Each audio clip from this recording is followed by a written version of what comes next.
Hello, hello, hello. Hooligan Soccer Podcast coming at you. This is the MLS Playoff Special Edition.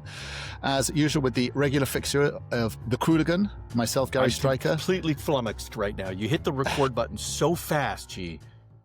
You were getting into a routine and a rhythm, and I thought this is podcasting gold. We need to get it in the can now, so I've just hit go on it, and here we are. Yes, and of course, as always, Wil Gittins, the MLS regular expert as well, who's been joining us. I think this is the third episode now you've joined us, Wil. I think we're going to have to sort of break out our own dedicated show and just have the Wil Gittins show as well, because you've been, I think you're joint tops most guest, I think, as well, along with Manu Veth and then also as well the soccer shops as well. But anyway. Hello. So, yes, hat trick. I will be taking the match ball home with me. Indeed. Unfortunately, the way like the Saturday Night Live, unlike Saturday Night Live, you do not get a velvet jacket on your fifth. So I'm going to warn you right now, that prize is not coming. I'll make do. I will make do. All right, gents. So we are going to cover and just look through. This weekend is going to be the deciding round for all of the game threes of the first round playoffs. I know some teams have already gone through and automatically qualified, which we will touch on. Gentlemen, you've been covering this. I know there's been all sorts of message and communication going back and forth. So who wants to go first, and what game should we start at first? I think we should kick off with the three that have already decided and do a little wrap up for the crowd. Wil, you're a resident East Coaster, so do you want to kick us off with the result from Philadelphia? I can do, yeah. So Philadelphia, the number one seed in the East going in, dispatched Chicago Fire in 2 games, which did slightly go against my predictions of a couple of weeks ago. I think I said that it would at least go to a game 3. Yeah, I mean, I think in the end, Philadelphia proved to be a little bit too strong for Chicago. Chicago put up a good fight, but yeah, I think the strength that Philly had in those attacking areas, the options they have to bring in different players to not even start top goal scorer type of Rebo if they don't fancy it, if they want a different option, that always helps. And I think in the end, Chicago's firepower with Kuipers and Zinkernagel didn't quite extend beyond those 2 players, and they didn't quite have enough to really take it to, as I say, the number 1 seed in the East. So yeah, that was how I saw the Eastern, the team that have advanced so far. Not a massive shock, but yeah, bodes well for Philadelphia heading into the next round, certainly.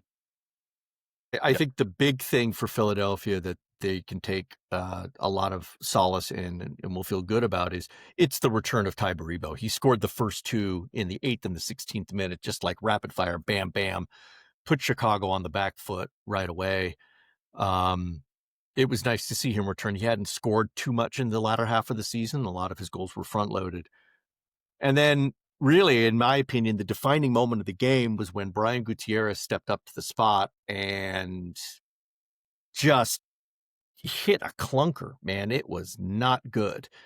And the Philadelphia keeper, Andre Blake, is that right? Had no trouble at all. And right there, Blake caught that right in the belly. That's how bad a penalty kick it was. And so as soon as that happened, fire was quenched. They were done. And they couldn't recover from that. If they had scored, I think we would have had a feistier match. But as it was right then, fire dimmed, turned to embers, and was eventually just put out. So well done, Philly. Yep. Well done, Philly. So Philly are through, and they will obviously face the winner of the Charlotte, New York City game, which I believe is happening tonight. Is that correct as well? So, why don't we, while we're looking there, why don't we go to that game, gents? What are you thinking, and sort of how are you sort of analyzing this from a? Well, I would like to see some goals, but I'm not massively optimistic on that front, to be honest. We're now in game 3. The previous 180, probably going on 200 minutes of action, have produced a single goal. It was a great goal. It was Alonso Martinez, waltzing through the Charlotte defense from about 40 yards out. But that's been about it in terms of attacking quality. I mean, Charlotte are very lucky to be in this. Game 1 at home, they really didn't produce anything, lost 1-0, went away and failed to score. It's only this, MLS playoff structure we have at the moment, which is draws, go to penalty shootouts, Charlotte have a massive goalkeeper in Christian Qooligan. That makes a big difference. And they managed to score enough of their penalties to take the, inverted commas, win. And now it's 1-1, going back to home turf for game 3. And Charlotte, maybe for the first time, are able to play on their own terms a bit more. In the game 1, they were missing Wilfried Zaha through suspension. Game 2, they're going away, so it's going to be tough. There's only one place between these two teams in the Eastern Conference standings, so there's not going to be a huge class difference. And yeah, Charlotte like to be able to play reactively, but haven't really had the players to do it necessarily so far. Pep Biel still injured; he's a massive loss, and and then Zaha, who was out for game 1. I think another thing that's been slightly underplayed in terms of Charlotte is the form of Idan Toklamati, who kind of came from nowhere to replace Patrick Agyemang earlier on in the season, had a real hot streak. I was looking earlier, he scored 10 and 11 goals over summer. In the last 6, he hasn't scored once. And he's still the man who's leading the line. Zaha, for all of his experience and his obvious talent, he scored 10 goals this season, which is fine, but it's probably not going to drag you through a postseason. So that's something to really watch out for Charlotte. Whereas on the other side of it, NYCFC probably do have players who can score goals. Mm-hmm. They have Alonso Martinez, who's got 16, 17 on the season, I think. And also the experience of Maxi Morales, who can also make things happen. It's going to be a real tight game tonight, that's for sure. I would honestly not be surprised if Charlotte don't score again and win on penalties again. It could be a negative goal difference. Wow. Scoreless 3-game series victory for the Crown. And honestly, I don't think Dean Smith would mind. No. But and honestly, Will, I can't I can't add any cherries on top of such a delicious summary and wrap up there, because I agree with everything. That you said. Yeah, Wilf getting 10 goals. I'm actually surprised it was that high. And just out of curiosity, is he getting assists? About the same number of assists, I think. Okay, 10, 11 because assists. That's where I think this is all just regular season. So we're talking maybe 26, 27 games. Yeah. And I look at a player like Wilf. It's a lot of times you don't see the true value he brings in his statistics, because he is often what I like to call a focus player. He's a shiny object that moves on the field and attracts defensive's eye while somebody else sneaks in to try and poach. But yeah, I agree.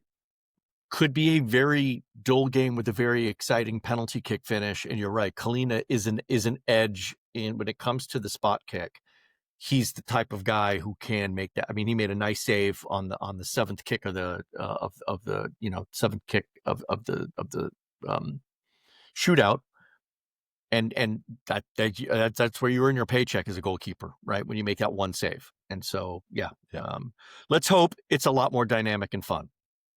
Can I ask? My understanding is Zaha is actually only on loan to Charlotte. Is that correct? If my memory serves me correctly, he's on loan. He's not actually a permanent transfer. I believe so. I think technically yes, but the Turkish club with whom he's actually signed, they're quite keen to get rid of him. Yeah, and Charlotte are paying him a DP wage, so I think the assumption is he's going to sign on a permanent deal, but it's not actually confirmed yet. And I saw one of his press conferences where he was taking a bit of abuse from the fans as well, and they were accusing him because he wasn't playing or he was suspended, that he was the reason that they weren't doing so well, obviously in those earlier rounds. So I wonder if he'll sort of feel as enamored as he could be when it's in terms of the city of Charlotte and wanting to spend more time there. But it'll be interesting to see how that one shakes out, and again, obviously what happens to them in this round. Okay. All right. Should we move over to the other side of the bracket, onto the West Coast side, and then focus on the two teams that have quite comfortably? Well, we haven't finished up the East yet, G. Well, I know, but we're sort of doing the ones who've Okay, I obviously see. sort of got All through, right, as we all said. right. Yeah, we're bouncing around. Guide us, sir. Guide us, For sir. the West Coast and the East Coast, we've got to keep the West Coast folks, the East Coast folks involved as well. The West Coast folks involved. So yeah, Vancouver and LAFC are playing each other. They got through in two. These were really, really comfortable wins, predominantly for LAFC. I know that because I was obviously sort of glued to the screen watching watching them absolutely humiliate Austin in Austin's backyard. So yeah, and then looks like, I mean, this is a really strong playoff. I mean, this could be a final. I know it won't be because obviously in the same divisions, but Vancouver against LAFC here, this is going to be a really, really entertaining matchup when it does get going. I actually have to take a very strong tone of disagreement on the Vancouver match. That was not a comfortable win. And I'll tell you why. They only had 2 of 15 shots on frame that entire game. They only needed one, and that was from the incredibly unheralded Ralph Priso. All right. So this is a guy who's a defensive midfielder, normally plays in the 6. They start him at center back. I don't know why in the hell they start him at center back, but they start him at center back. He scores in the 93rd minute to get the equalizer. That is not a comfortable win. That's a little bit of luck. All right. And as it turns out, once they get to the penalty kicks, that is where Vancouver's shown, because they were icy cold. I mean, they were 4 of 4, and Dallas just could not. They couldn't put it in the net. Uncomfortable as it was, it is how champions win, right? So it's like it is definitive in the sense that it shows Vancouver and the steel that they've got and the ice that runs through their veins. But I don't want to fool people into thinking that Vancouver waltzed down into Dallas and try. No, they were in a way outplayed by the home team. They got lucky, but hey, kudos, congratulations. I think Vancouver versus LAFC is the matchup that everybody wants to see. And you are at least correct in the sense that, yes, LAFC absolutely walked over Austin. Yeah, that was when I say the easy one. That was the one I was referring to. Yeah, it was uncomfortable to watch from an Austin fan. Yeah, I think you're watching basically sort of Mueller against Son will be sort of obviously the way it's billed, but Vancouver I know is so much more than just Thomas Mueller, which is really important. And I do you feel as though, I mean, LAFC have always been quite strong, but do you think there's a sort of a dependency issue on Son, and he's sort of there is a risk if he does pick up an injury or anything like that? Or do you think they're sort of quite comfortable, even if there was sort of some sort of limitations to Son's playing time for whatever reasons? I would say there might be, just on the LAFC front, and there might be a bit of a dependence on one particular style of playing. Because they do also have Denny Boanga, who's now scored 20 league goals in, I think, 3 consecutive seasons. He was doing fine on his own pre-Son. But they do both need space in behind. I mean, Son more so can come and play defeat because he is that good, obviously. But they both look really good when there's space in behind. And I do wonder against the better teams they're going to play later on in the playoffs, particularly someone like Vancouver, who are very well organized, had, multiple candidates for Defender of the Season, I'm pretty sure. And you do wonder if LAFC will get that space to play in transition, as they did. The counterpoint is that from this point on, it's just straight knockout games. There's no more best of 3. That's right. It's just you win it on the night. And that probably does play into the hands of the teams who have, for example, Hyun Sung Min, who have those players who can just take the game away. A dodgy 5 minutes, you're 2-0 down, and that's it, you're out. So yeah, I would definitely favor LAFC for this one, but Vancouver have a lot more chance to cause them problems than Austin do. Yeah. Mm-hmm. And I mean, let's not forget Thomas Mueller as one of the ultimate goal poachers of history. I mean, that man scores in from improbable positions and against the run of play more than I care to think about. He's a ferocious competitor. I mean, that guy is, Son is passionate about the game and feels it, but Mueller, I mean, whoa.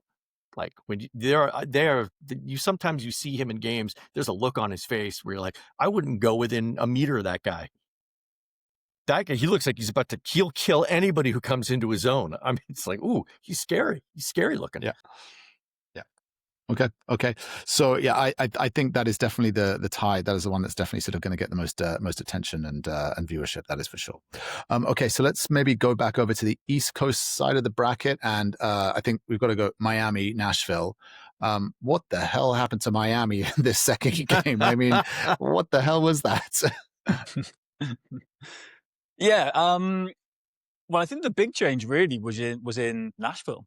This time, Nashville actually came out, tried to cause them problems, and they realized, which I think teams have maybe realized too late in this messy MLS experience, that he's probably going to score. You're not going to keep a clean sheet for the game, so don't plan around that eventuality. Plan around the fact that, as he did the other night, even in the Miami loss, he will probably cut inside and smash one into the top corner from 20 yards, which did happen. The difference this time was that Nashville had been more proactive, they'd been more front foot, and they'd got 2 goals. So by the time the inevitable Messi goal came, they were ahead. Yeah, and it sounds basic, but if you cause them problems, if you try and get runners in behind, the Miami backline still not great, really not great. The attacking pressing structures, all that kind of stuff, somewhere between not great and non-existent. I don't know where we'd want to put it exactly, but there is space to play around this Miami team if you don't just sit back and surrender 80% of the pitch to them. I think another big change looking ahead to game 3 is no Luis Suarez, who was suspended, has been suspended due to a shocking, exactly. Why always Miami? Why do they always get such a tough rap from the league game? For anyone who didn't see it, Luis Suarez, I mean, would we say kicked a man in the groin? Is that a fair description? Or we'll say upper thigh. He flicked out a boot at... he did flick out, yeah.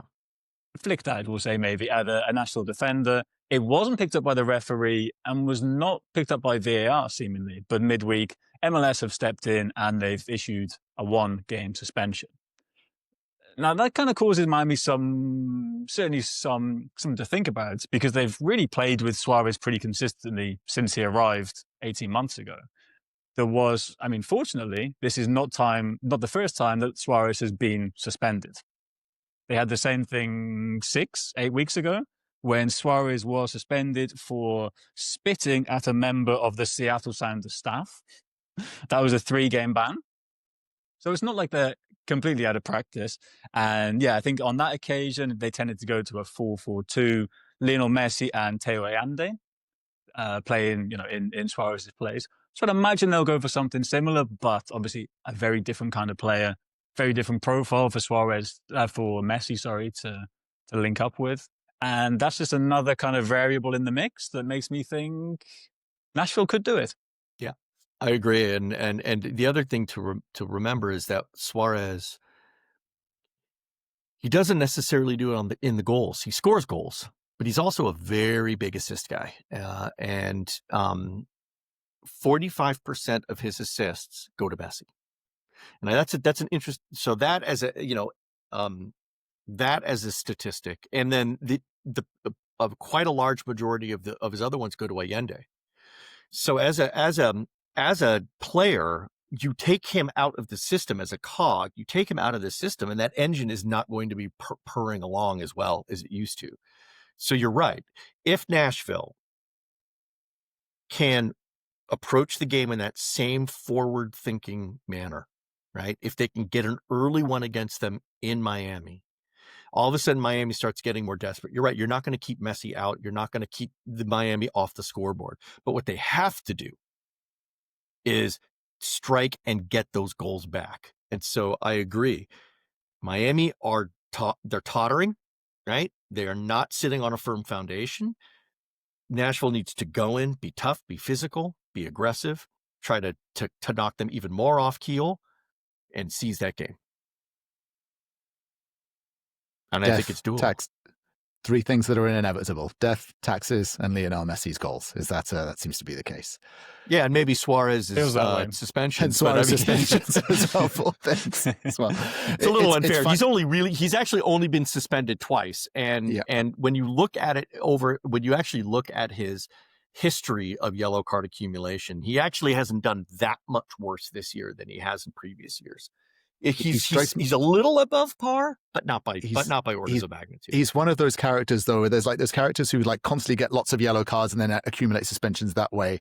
He doesn't seem to get a lot of yellow cards, but when he does get suspended, it's for serious stuff that gets a lot of headlines and a lot of attention, right? He's one of those bad boys. Well, he's a loose cannon. He's a loose cannon and always has been. And age has not made him wiser.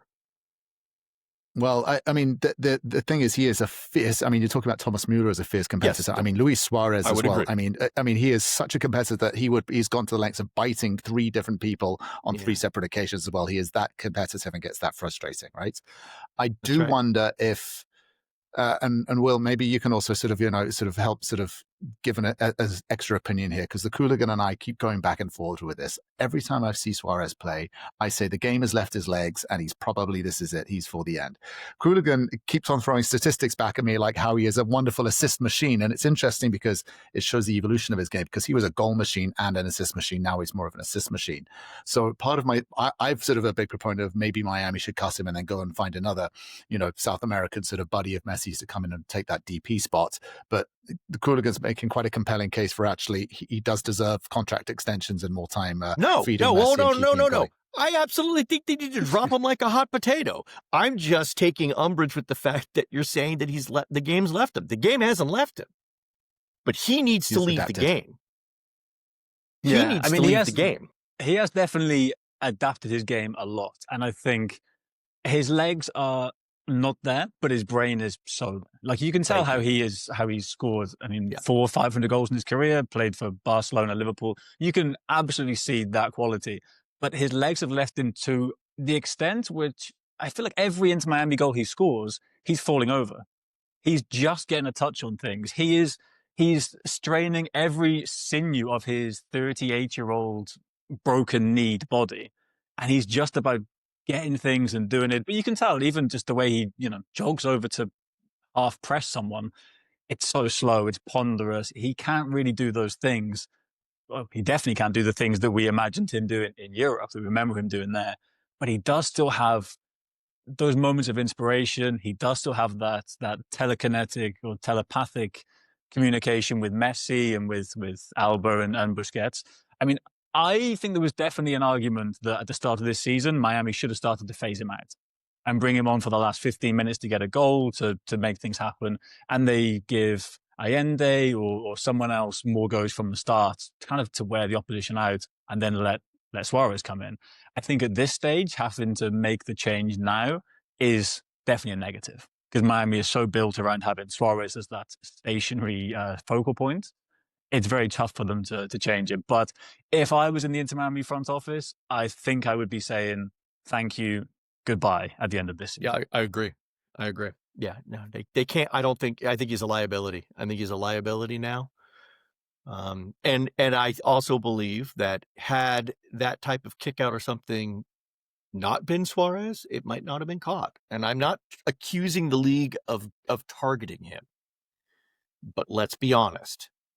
There has been a microscope on him since that incident in Seattle, and they have been looking at him, and they also look at every game in the same way. They always look at incidences that result in people going on the ground for long periods of time. They just do. And the fact that it was Suarez may have had may have leaned them a little bit more towards the decision they made, but maybe, but I kind of think that Inter Miami got away with one by not having him sent off on the night. In the moment. I mean, the that's game true. finished, That's true too. VAR missed it. Yeah, you're right. I really think it was a red card. I mean, it's a minimal contact, but it's quite a deliberate kick out. Yeah, right. Inter Miami only lost 2-1 on the night. There is a world in which Suarez stays on the pitch, helps Miami to a 2-2. They win the penalty shootout, and Inter Miami is through. And then point. You're looking back at this and saying, well, how on earth has he not been sent off? That should have been Miami down to 10 men. Don't know. I agree with that. Yep, I see that angle. Is there any historical sort of precedent where the MLS have actually gone in and sort of done many more of these sort of retroactive suspensions based on sort of things that referees or VAR have missed in any way? I actually researched that. No, there have been 4 this year. Okay, there have been 4. Luis Suarez. Were they similar kind of incidents? Luis Suarez is 2 of them, as we mentioned, for the spitting and the lash out, right? The other one was Lionel Messi and Jordi Alba for refusing to play in the MLS All-Star game. But that's not a retroactive thing. That's not something on the pitch. Yes, it is. No, it is. It is technically, it's still a retroactive suspension. And then the third one was Brian Gutierrez out of Chicago Fire. He received a retroactive suspension for violent conduct as well. Violent conduct. Okay. And this season, and then I'll push your research as well. Season. And in previous seasons as well, has this happened, or is this kind of a new trend? Didn't go in, but it has happened. Okay. Yes, it has happened. Okay. Yeah. I do take a bit of an issue. Suspension is a tool that they have at their disposal. They have used it. It is uncommon, though. It is uncommon. Missing the All-Star game as well. I know it's happened with some of the other sort of superstars that have come in. I think Zlatan got suspended. That was the last time. So they have that precedent. I don't think that kind of falls in the same category as retroactive stuff on the field. I just wonder as you say, does Suarez, as he painted a target on his back as well for sort of the powers that be at MLS, just to sort of keep dinging him for his behavior because they want to sort of phase that sort of play out of the game or just sort of manage it. But he didn't help himself with that Seattle behavior. That was terrible. That was terrible. Yeah. Well, another hot topic of conversation here at the Hooligan Soccer editorial meetings that we have as well is maybe you can give some thought. Messi, when this season ends, does he take a nice long holiday in Miami and go and sort of just stay fit, just getting warmed up, or do you think he goes on loan and goes and sort of picks up some game time in Europe? I think he has to take a break.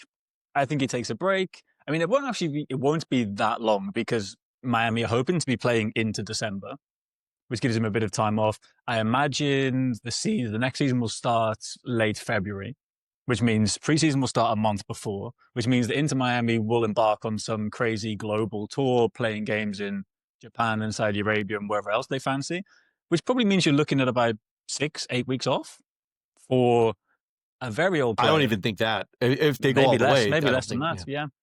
And then you've got that leading into a year when Messi's going to be playing at the World Cup as well. So it's going to be an even more condensed schedule. I think he has to take a break. And I can't really see anywhere that makes sense for him to go, to be honest. I mean, he's not going to go back to Barcelona. I can't see him making a move to Argentina to be kicked for 2 months. And I don't really think that anywhere else has an appeal that he would be interested in. And he doesn't chase records like Ronaldo. Like if he really wanted to go in and make a splash in Champions League stuff, he would go to a club that's playing inside Champions League. And the rumors are that Galatasaray made an appeal to get him, and he's not going to the Turkish league. I'm sorry, no way. Why would you do that? Yeah, why would living you do in that? Miami. Not to mention, what does that say to Victor Osimhen? I would, if I was them, I'd be like, seriously? I just scored a hat trick for you guys, and now you're trying to bring in the GOAT? Come on, man. That's just not right. Yeah. No, here's the other question, though, is because Messi and DePaul both got call-ups for Argentina for the international break. Do you think they go? Yeah, they have to. I can tell you this. Argentinian Federation got 12 million something like that to go and travel to Africa, didn't they, to play that game? So that's playing for money is a different thing. But do they go? And I think if Miami loses on Saturday, you'll see both of those players getting on a plane and taking off for whatever friendly Argentina's put in, right?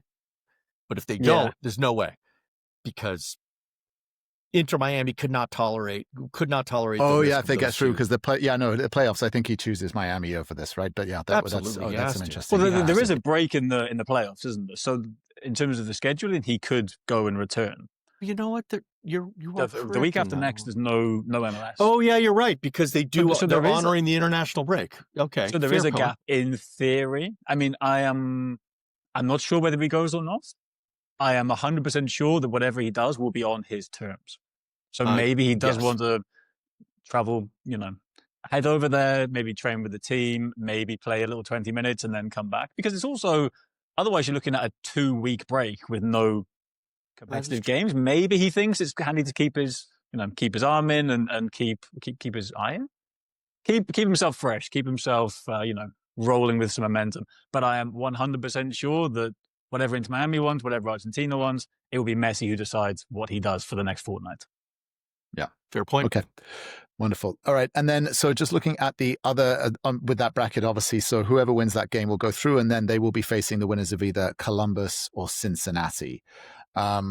This one seems to have been a little bit wild. Obviously, the most recent game, Columbus won 4-0, and then the previous game, Cincinnati got it through 1-0. So this one's, I don't know, what do you guys think here is going to be the outcome, and how's it going to look?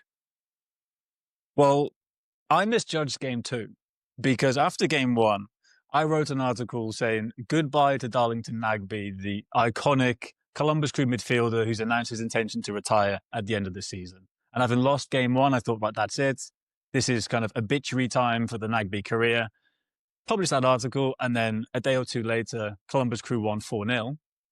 And now I feel like they might have a few more weeks left in them, to be honest. I mean, Columbus haven't been great this season, but they are starting to get back to a sort of a Nancy Ball aesthetic. They're trying to play in that way that won them the MLS Cup 2 years ago. They're looking better, and Cincinnati have not really clicked in the postseason. We've not seen one of those big Evander moments that has kind of tied them through the whole season. There's now the issue of a red card for Kubo, who is, a key piece, very flexible and not necessarily a superstar, but that's an issue now. They have to replace him in the team. And the Columbus have some momentum. They have, a derby atmosphere to play in. They'll be on the road, but it's still something that can really get them up for this. And now they've just got 90 minutes to once again see off Cincinnati in the postseason, as they like to do. And yeah, I think it's going to be a very interesting game. I think both teams will try and take the initiative. And I'm now leaning towards Columbus. I don't know. What do you think, Qooligan? I agree. I think the momentum has completely shifted. Cincinnati, I thought, was a solid team in that first game. They'd earned their goal. It was a good goal. I thought they were the slightly better team. I thought a lot of that was because of the crowd. So I do think that the crowd element that's going to be in there is going to help boost Cincinnati, but I'm not sure it's going to be enough, because that same crowd element that might have quenched some of Columbus's fervor in the first game is going to now have the opposite and fire them up even more. They're going to see that crowd noise and various other things, and if they're smart, they're going to channel that in, and they're going to work on that, and it's going to help, power that aggressive front foot attack that they need to have in order to beat Cincinnati at home. So I am really excited. I think it's going to be wide open, wild game with all kinds of crazy shots and saves and post hits and hard tackles and tough calls for the referee. You could not pay me enough to referee this match. There is no way I would take this one on, even if I was 20 years younger and a lot better of a referee. I wouldn't do it. All right, so that wraps up that portion of the East Coast brackets. And then the final side, of course, let's go back over to the West Coast. San Diego, Portland. Boy. I mean, Portland just got through this one by the goddamn skin of their teeth. I think it was like a 98th minute equalizer, and then managed to snatch it on penalties. Oh my God.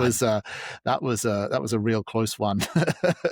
How they just got there. Do you think they're able to pull it together and kill the dream run that is San Diego's inaugural season here, or do you think San Diego should be able I'm going to take this one, and I'm going to start it with, Will, you made a comment that a team that has playoff chops, a team that is experienced in the postseason, is in the West, is going to end up, being whomever plays on the East, right? Whoever wins on the East, that team's going to be in there.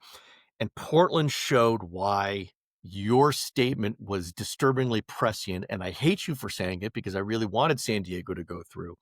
But at the same time, I'm giving you props for making that call. That wasn't so much a Portland outplaying and pulling. I think that was a San Diego collapse. I'm going to call it what it is. San Diego just fell apart. They were doing everything right. And like you said, 98th minute concession off the corner, an eye blink of defensive ignorance.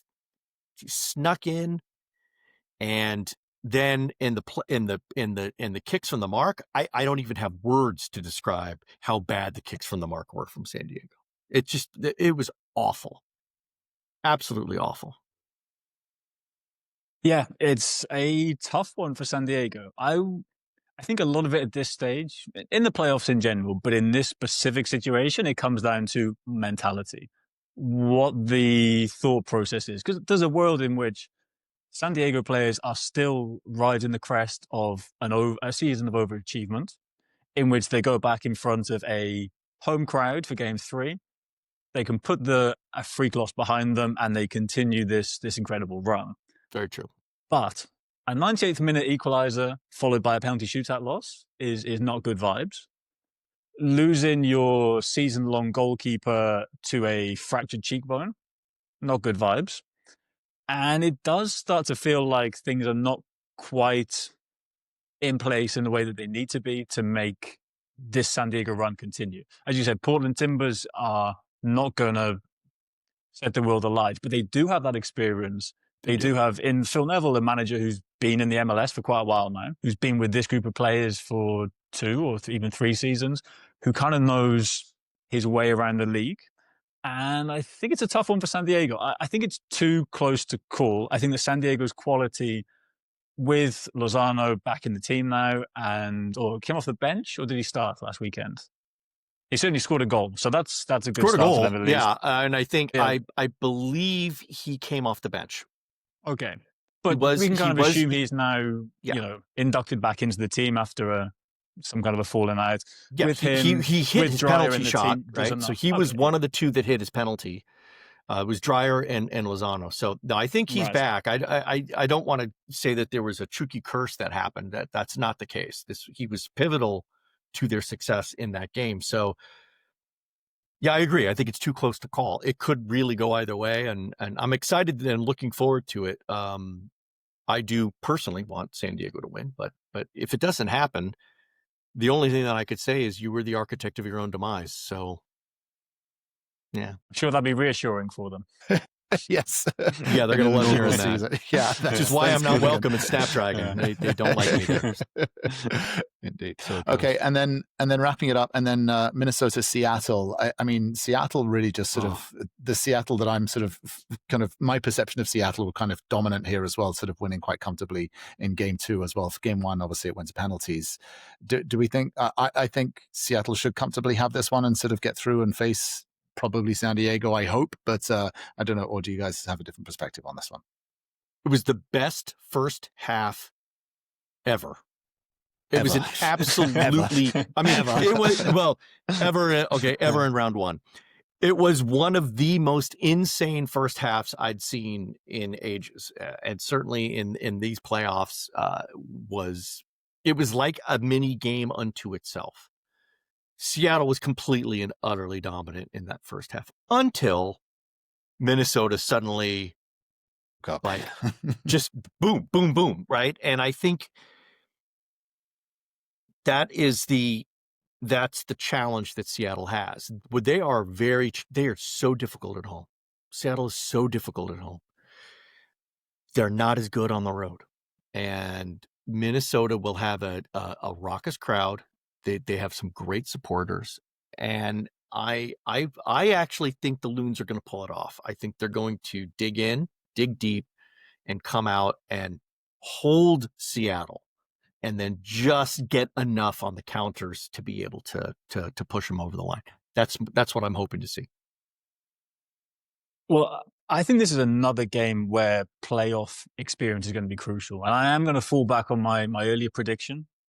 Helpfully brought up again. Thank you, Qooligan. Is the team that progresses from the West will not be a superstar-packed team. It will be a team with playoff know-how who just get it done in the crucial moments. And I was looking back at the 10 years, the last 10 years in which they've had Brian Schmetzer as head coach, starting with 2016 when he came in and won the MLS Cup. From that season onwards, they've reached at least the conference final in 5 of 10 seasons. That's right. Yeah. They've got a 50-50 chance of being one of the absolute best teams in a playoff situation. And going back to that 2016 final, Seattle started with Stefan Frei, Christian Roldan, and Jordan Morris in the team. That spine, goalkeeper, centre mid, and your forward, and they are still key pieces now a decade on. Same manager, the same players, going for a 3rd MLS Cup with that exact same structure. And I do think that maybe later on in the competition, I will have to think about it a bit more, but I do think against Minnesota, I think Seattle get it done. It's really hard to combat that type of research and those statistics. And he's right. He's absolutely right.